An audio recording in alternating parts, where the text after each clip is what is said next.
Hi, and welcome back to the Drama Free Healthy Living podcast. I'm your host, Jess Cording. I'm so excited you're joining me for today's episode. You guys know I love to nerd out on things like nervous system healing and the mind-body connection. So today's guest, Jenn Mann, is got so much wisdom to share on this topic. So Jen is a nervous system practitioner, business founder, and author. So she is in addition to being a mind body practitioner, she's a yoga instructor, and she talks about how she found her way there through her experience as a professional ballet dancer. She's a functional movement therapist, and she also has battled severe chronic fatigue. She began researching alternative approaches to healing chronic fatigue and similar conditions and was able to completely recover using trauma-informed mind-body healing. Today, she leads a community of over 100,000 followers on Instagram and is the co-founder of Chronic Fatigue School, which has helped thousands of people globally better regulate their nervous systems to help find healing. She is also the co-author of the book in the Secret Language of the Body. So in this book, she and her co-author guide you through how to listen to the messages in the body and learn your limits and find that Goldilocks zone, so to speak, of nervous system function, aka the ventral vagal social engagement system, which we talk a little bit about in today's episode. So if you're like, what do all those things mean? What is the ventral vagal system? How do I even start with healing my nervous system? Like, this episode is for you. Jen's got a lot of wisdom to share, like I said, and I really hope that you enjoy today's episode and find it helpful. So without further ado, let's get to it. Welcome to Drama Free Healthy Living with Jess Cording. I'm your host, Jess Cording. I'm a registered dietitian, health coach, and author, and I'm here to help you streamline your wellness routine and establish a sane, more balanced relationship with food and fitness so you can reach your goals without losing your mind. On this podcast, we'll talk about nutrition, exercise, self-care, mindset, and more. I'll be bringing you interviews and expert insight on the topics that matter to your health and wellness. Jen, welcome to the podcast. Thank you so much for having me, Jessica. Yeah, I was really excited to talk to you today because the work that you're doing around, mind-body work and addressing nervous system healing just really speaks to me as a person and a professional. But I always like asking my guests kind of their origin story. And I'd love for you to share with our guests a little bit of, our listeners, of, what inspired you to go into this field? Yeah. So I'm going to literally give you my origin story because that's how it all unraveled. But I used to be a professional ballet dancer from a very young age. And going into ballet, I was already carrying with me some anxiety patterns from my childhood. And ballet is a very intense environment where I experienced a lot of emotional and verbal abuse, and I was often injured. So there were these elements weaving into each other of anxiety, injury. So I was already asking myself questions like, I wonder if the injury and the tension and the anxiety that I feel every day are connected. So I sort of kept going along my way in my career of ballet. And then I had this one big injury that made me shift paths. And I became a yoga teacher, Pilates instructor, a functional movement therapist, and everything that would help people move better and feel better. But I was always drawn to those types of clients that had these unsolvable issues. And I felt like I really resonated with them because a lot of my injuries, often doctors would say, this is chronic, it's not your technique. We're not sure. So I always felt like I resonated with that type of client. And then I went back to school to study biomedical sciences and physiotherapy. And that really kickstarted patterns that started in my childhood, then became even stronger in my years of adolescence and my early 20s in ballet, which were perfectionism, pushing myself to my limits, ignoring the messages coming from my body, pleading me to slow down. And when I went back to school, I found myself in yet another or that's what I felt, competitive environment. And, straight A student, really, really striving to achieve. I was class president in one of the best universities in London. And that gave me a lot of stress. So my body started to give me signs that it was time to sort of either change or slow down. But I wasn't listening because, I kept pushing, and I crashed with multiple chronic illnesses. And I was diagnosed in early 2020 with chronic fatigue syndrome, fibromyalgia, chronic pain patterns, long COVID as well. And I became completely bedbound. So from being this yogi, ex-dancer, Pilates, functional movement therapist, physical therapist, working with clients and patients, hospital, yoga studio, all of a sudden I couldn't get out of bed. And I was just completely bedbound with more than 30 symptoms, what felt like overnight, but in hindsight, I always start from the beginning because that's where it all began. But, I reached a moment where it was a bit too much and my body decided to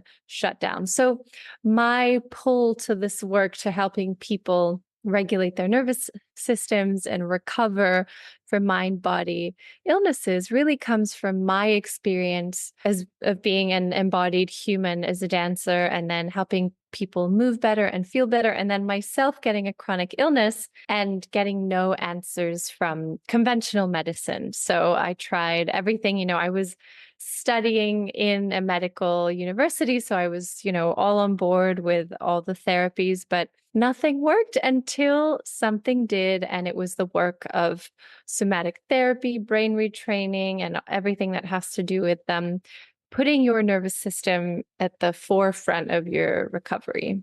Thank you so much for sharing that with us. And I think a lot of our listeners can relate. I know I've had my own journeys with things where the body decides enough is enough. And it's funny, growing up, my mother, who's she's a psychotherapist, but she's also she found her way there through hypnotherapy and other alternative healing modalities. And she always used to say to me that, if we don't take time to rest, our body chooses that time for us. And Yeah. it is so right. It's one of those lessons I feel like I've continued to learn the hard way over and over. Hopefully, have made progress there. Just my own journey with nervous system work. But it's something I think a lot of people are not very attuned to. We don't really live in a society that really encourages us to slow down, listen, take breaks when we need. It's like go, go, go all the time. And especially when you have perfectionism in the mix, kind of, which I can relate to that, like driving the bus, it can be extra hard to take those steps back when we need to. And, that's, so thank you for sharing that with us. And for Yeah. for our listeners who maybe, they might not have that background or that really much of an introduction to like mind body healing, but why is this approach so important, especially when it comes to things like trauma or managing more like complex conditions, like you were talking about your experience with chronic fatigue and fibromyalgia? Like, why is this so important that we take this approach? I love this question so much because it's at the pinnacle of why my recovery was so fast, and the gap where conventional medicine says that it takes so long, if not never, to recover from these. And the reason is that when you take the mind, thoughts, emotions, memory, trauma of the brain, and separate it from the experience of the body, the emotions, the trauma, the same things, but in the body, when you separate the two and you look at the body as a robot of parts and the mind is its own machine, it's really hard to heal those processes that are so interconnected. The mind and body are one through the mind body connection, and the mind body connection is the brain and the nervous system. And our brain and body are constantly speaking to one another. We are alive because we have a nervous system. We feel emotions, we think thoughts, we know that we're hungry, we know that we are attracted to someone, or that we a certain environment is good for us or not, because we have a nervous system. And the element of connecting the mind, our thoughts, and the body really allows us to go deep into the root of what is causing these more complex mind-body disorders and to really go at the root of some of the unresolved trauma responses that are showing up in the body. We know we're anxious, we know we have PTSD, we know we're depressed because we overwhelmingly feel it in our body. Yes, we are attuned to the thoughts that come with it. But when you take a moment to learn how to dip into the ocean of the body and slow down and feel the sensations and the emotions and the parts of the body that are tense, that connect to our thoughts, our triggers, our experiences, there's this whole world that unravels, and it's just one. It's not mind and body. It's all of a sudden the nervous system and this one highway of communication where it just goes back and forth all the time.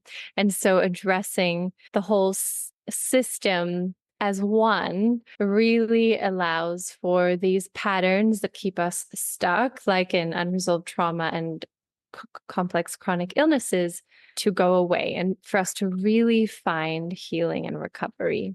Thank you so much for illustrating that so well. I love that description, especially of the highway. It's, I think, something a lot of people can visualize really clearly. And Mm.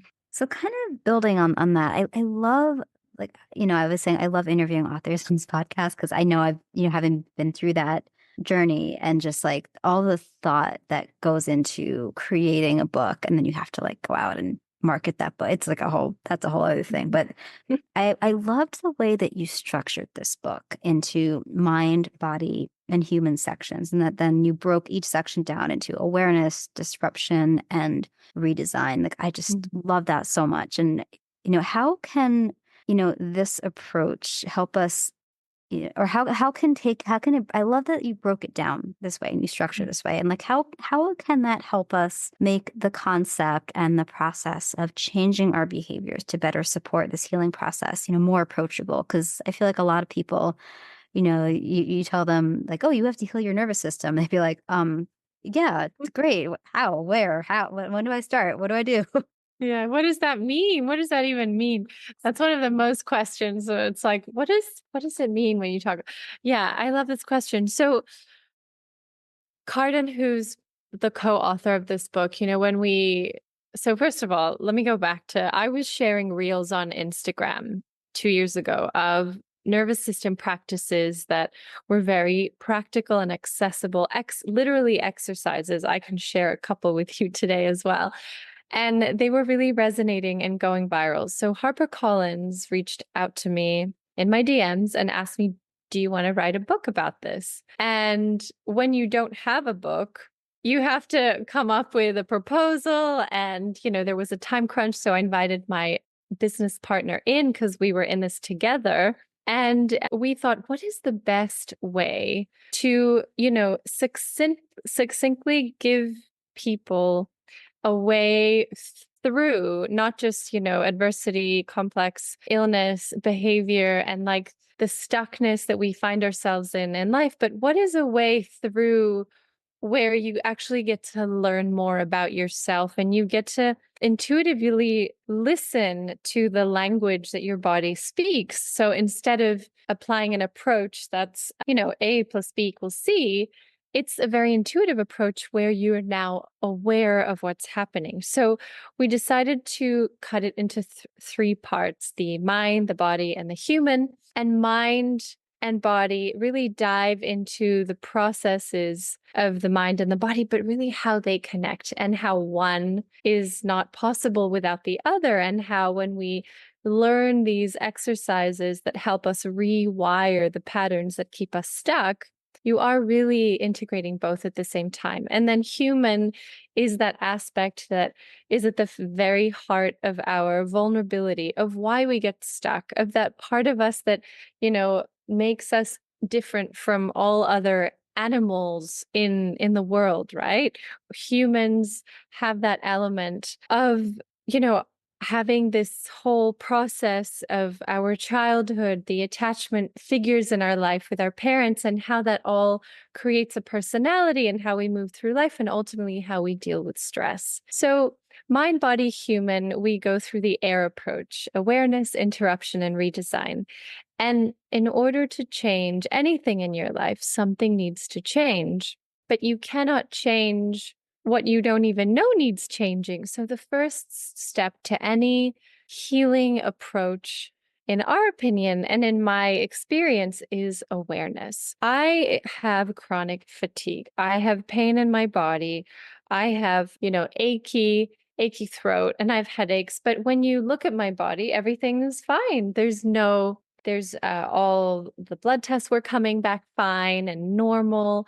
So, what is actually going on, and why is it that the individual systems and body parts are, when you investigate them, are actually quite healthy? So, there's a mechanism there that's happening. So, awareness helps you dive into learning the messages, that language of the body, meaning learning to listen and tune into sensations, emotions, and heartbeat, your breath, feelings, and really learning what these mean and how they translate to a pattern that might be comfortable or not. So when we're in an experience that is triggering and we are aware of it, we're then able to take action. But when we're triggered and we don't know why, but we just feel overwhelmed, that's when we get stuck. So awareness is the first step. And then interruption is all these nervous system exercises that are drawn from polyvagal theory, from neurolinguistic programming, from all these therapies, hypnotherapy, neurorehabilitation, that allow the brain and body to converse and interrupt the pattern, the stress pattern in the brain. And then the redesign is through repetition of awareness and interruption, you can have a new outcome. So that's really how I recovered and how I help people today through this process of becoming aware of the patterns that are keeping you stuck, interrupting them and creating new ones, but not just through the mind, utilizing the body and learning that language that is being spoken to us in any moment of our life. Love that so much. And that was actually something I really loved about this book was the use of polyvagal theory. That really speaks to me. Polyvagal theory, which you just alluded to, there's this window of tolerance. Could you describe for our listeners what Yeah. that is and why knowing that can really help us approach this healing and just life on this planet in a mindful way? Yes. Absolutely. So polyvagal theory, I'll give a little explanation of that and then I'll go into the window of tolerance, is this helpful framework that helps us better understand our stress responses, our survival responses, where in any given triggering situation, I might respond with anxiety and you might respond with a shutdown response, and someone else might respond with anger or a fight response. So, learning what system we are in this polyvagal theory approach can be really helpful to, learn and become aware of those patterns. Where the window of tolerance comes in, which is a term that was coined by Dan Siegel in one of his books, I believe in 1999. So it's been around for a while, but it's only really being talked about in the recent years. The window of tolerance is this experience of emotion, physical experience, cognitive experience, where we have a certain capacity of dealing with anything that comes at us, a certain amount of exercise that we can do, a certain amount of emotional turmoil that we can deal with, a certain amount of decision making and organizing and planning that we can deal with.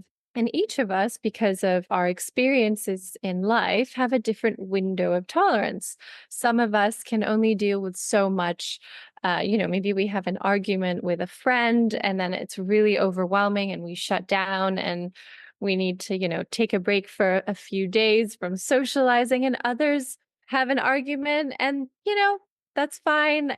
I'm still within my window of tolerance. So what happens in this framework of the nervous system within the window of tolerance is you have an experience that moves you into a state that's not your most calm and regulated state. And that could be in a state that is very activating, like the fight or flight response, where we're either angry or we're anxious. We have all of this energy in our body, and we might feel anxiety, or we might want to take action in a way that that seems on the other side that we're being excessively angry. And then there's another response where we might freeze and not know how to respond and feel really stuck, or a shutdown response where we just completely shut down and feel things like depression, low mood, negativity.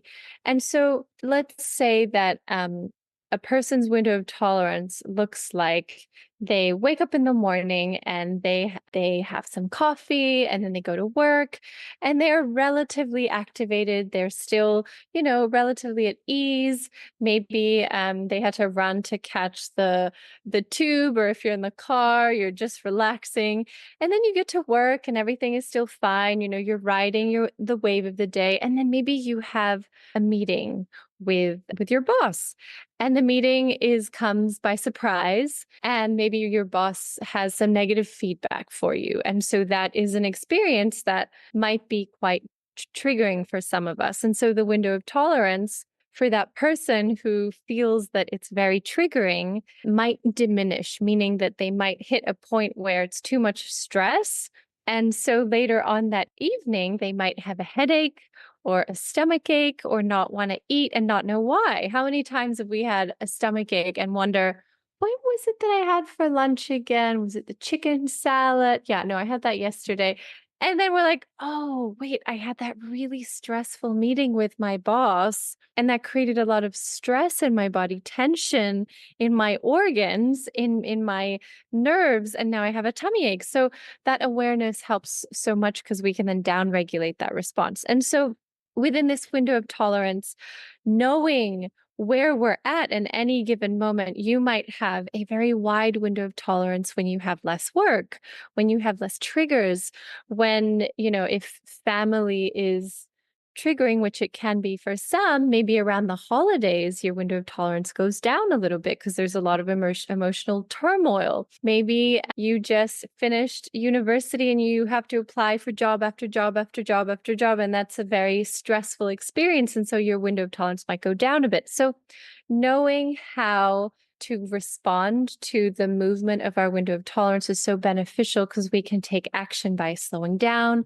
resting, setting boundaries, and saying, okay, maybe actually I need a rest from family tomorrow, and I'm going to say no, and I'm going to go and do something that I need and that I know will help me feel good. So it's really this, again, awareness really of how we respond. And there are tools and techniques that help us increase our tolerance for stress. And as we know in life, you cannot eliminate stress. You can find ways to implement self-care routines, and really listen to our needs and make sure that we're doing things that bring us joy. But stress is going to be everywhere. Even, I moved to Bali 2 years ago now, and there's stress on Bali too, on the contrary to what people might think. So stress is an experience that we need to learn to expand to, and learning where our window of tolerance lies can be really helpful for that experience. Thank you so much for explaining that. I wish that that was something that they taught in schools for children, just to Yeah. help us like learn how to be a human on this planet. Mm. But something I really love about your work is that you talk about, and I found this really I found very meaningful. You talk about in the book how calm is in the body and not the mind. And I would love for you to share with us, like, what is something that you really want people to know about this? I love that. Our body has a system of balance, and the system of balance is called homeostasis. And we're in constant search for homeostasis. And our body does this, by changing hormone responses and electrical and chemical impulses. And the orchestra director of all of this is our brain, who our brain is an organ that receives information from the body, and then it gives back information into the body. And then this translates into hormones, neurons, all the things and all the communication. So when we are looking to find that balance, it's all about the information that our mind is receiving from our body, because the system that helps the body enter a rest and digest and find a regulatory response to reach homeostasis is the parasympathetic nervous system, which is guided by the vagus nerve. And the vagus nerve, which is it innervates into all of our vital organs, sends 80% of its information up into the brain. So when we're receiving 80% of this information up and into the brain, not knowing what this information is, our mind, which is a meaning-making machine, needs to make meaning of this information that it's receiving. So if we're receiving information of calm, relaxation, homeostasis, our mind as a result is calm and moving, our cognitive, our prefrontal cortex is switched on, and we can think clearly, we're not activated. But when our body is sending signals to the brain of stress and overwhelm and not homeostasis and balance, then our mind needs to make meaning. And because it doesn't quite speak the language of the body yet until we learn that communication, that can result in, catastrophizing, rumination, worrying. So calm really begins in the body when there's a sense of safety felt in the body. And then when the felt sense of safety is reached through various techniques, through, either awareness interruption redesign, or the support of a therapist, or doing more of what you love, or quitting the job that you know that isn't good for you, or saying no more often when you've been saying yes and you're so tired, or slowing down, doing the things that are good for you, and you start to feel the safety in your body, then you are truly calm on a physiological level. And that's when the information reaches the mind, and then we can think and feel calm. But that is why, when we feel activated and someone tells you, who's on the outside of your experience, like, calm down, that message is going into the mind, and you're telling your body, and your body is like, it doesn't work that way. I feel the stuff and I tell you what's happening, and then you have to help me make sense and send the message back down. So it's really this cycle of mind body information through this highway of this information going back and forth. And when we realize that we have so much accessibility through the body, which, believe it or not, is so much easier because our mind can do so much to help protect us, but really it's not achieving the goal of calm. It's instead perceiving overwhelm, and it's being stuck. So I think it's really powerful to have that deep understanding that an emotional experience that is helpful and unhelpful is felt in the body first. And so when we want to achieve a state of calm, going via the body is so helpful and so much more achievable, accessible, long-term worth than going via the mind. I love that. Thank you so much for sharing that with us. And I know you've touched on a few really important ones here, but I think something I certainly have seen in my work, and something I myself experienced, when I was dealing with a lot of unresolved trauma and PTSD, in my 20s and even into my early 30s. But the way that, how do I phrase this? Like, we're not always attuned to recognize when our nervous system is out of balance. Like we were talking earlier, we live in such a culture that prioritizes productivity and doing as much as you can and not slowing down, and just really not, like, kind of doing the opposite of everything that you and I are talking about, in terms of staying in touch with your brain and body, keeping them connected. But what are some signs for someone who, again, is maybe not used to checking in, some signs that their nervous system might be out of balance? So important. So I'll start with the body. So some physical signs are you've had a night's sleep and you wake up tired. It's the end of the day, you're exhausted and you can't fall asleep. You have maybe a coffee that you're used to having every day, but now that coffee is really affecting your heart and you feel palpitations and you can feel your mind racing. You get lower back pain, maybe. You have tension in your neck, very tight shoulders and achiness in your shoulder blades. You've been to the chiropractor, osteopath, physio, you get weekly massages, that pain keeps coming back. Autoimmune issues, skin conditions like acne or psoriasis or rosacea. Those are really signs that the body needs something different than what you're giving it, both literally, as you very well know, because I know that your job is with nutrition, but also what you're giving it emotionally and mentally, and what your body is feeling. So that's the physical sign, a lot of the physical signs like headaches as well, and physical symptoms that are unexplained, essentially, gut sensitivities. And then emotional is you're feeling a lot more moody than usual in an unexplained way. So maybe the appropriate response would be to just be sad about whatever's happening or be anxious or be afraid. And instead, you feel an overwhelming feeling that you need to like close yourself in your room, turn the light off, and sleep for 3 days. So, this kind of exaggerated emotional response, and where you're feeling stuck there's no way out, like a desperation, whether it's toward anxiety or depression or any other experience in that spectrum. And then cognitively, brain fog, inability to think clearly.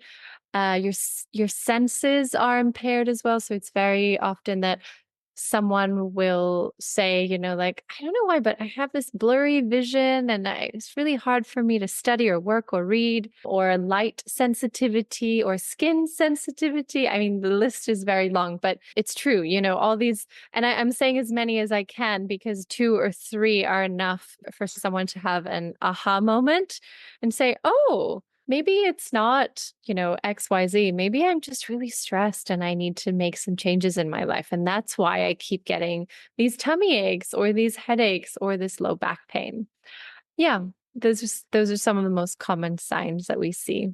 Yeah, thank you for sharing that. I think I know a lot of our listeners will feel like, oh, that tracks. Okay. So what might be a most important first step or first few steps to getting your nervous system back on track if you recognize that it is out of balance? So, one of the things that I think we take for granted is that we're just going to wake up and get through the day. And our body is going to move us through life and we're going to make these decisions and choices. And it doesn't really matter if they're that great for us in that moment because, we're going to get to the end of the day anyway. But when we tune into our actual needs, oh, actually, I'm really thirsty. My body is asking me, like, I need water. I haven't had water all day, drinking the water. Oh, I've had 3 coffees, and I can really sense that I should not be having 3 coffees a day.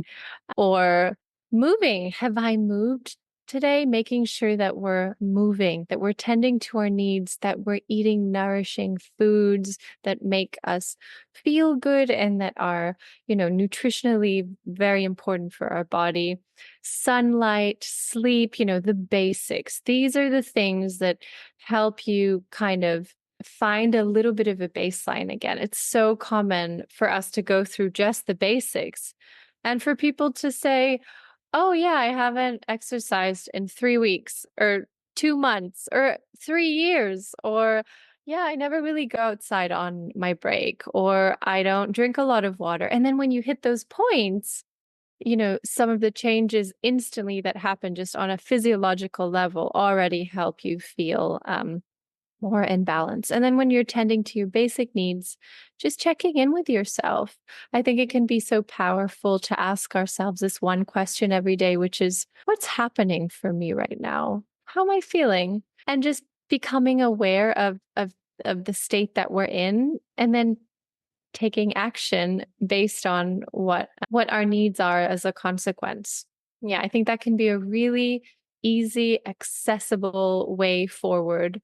And then I always say this, but the easiest way to heal, to repair, to feel better is to do more of what we love. And so if we know, for some of us, it can be hard to even know what we love doing. But for a lot of us, when we know what those things are, just making sure we're implementing those throughout our day and that we really are taking the time to give our body that goodness. So it has the time and space to release those good hormones, be in harmony, and help us on our journey of whatever that might be, whether it's healing your body, your traumas, emotions, changing your behaviors, and so on and so forth. Amazing. I love that. And I'm all about the approachable tips because I find that it is so easy for people to get overwhelmed with all the information and advice out there and to know what apply to our own life. And so thank you for sharing those. Thank you. Now, I I could talk to you about this stuff all day. I so appreciate the work that you're doing. And, if somebody wants to connect with you, learn more about your work, buy your book, what's the best way for them to do that? So on Instagram, I am Jenn Mann, and I am on there a lot. I love to share the most accessible way to start healing yourself emotionally, physically, unresolved trauma, symptoms. So it would be there. And then that's where we talk about the book as well, and the program, and the company Instagram is at Somia International. And at Somia, I have a program called Heal, where my business partner Cardin and I help people recover from chronic illnesses. We've had more than 2,500 people take our course and find full recovery from years of all of the chronic illnesses that have been mentioned in this chat so far. So yeah, so I would say Instagram is the best place. Great. And we'll be sure to link to all of that in the show notes. So all right, I have one question that I ask all my guests. This is sort of like our signature question on this podcast. And that question, and I understand this is something that can evolve like over time, day to day even, but today, at this moment in time, what does healthy living mean to you? So before I got sick, to me, healthy living meant eating the right foods, exercising every day, using my brain every day, just on paper, doing all the things that I thought, getting enough sleep.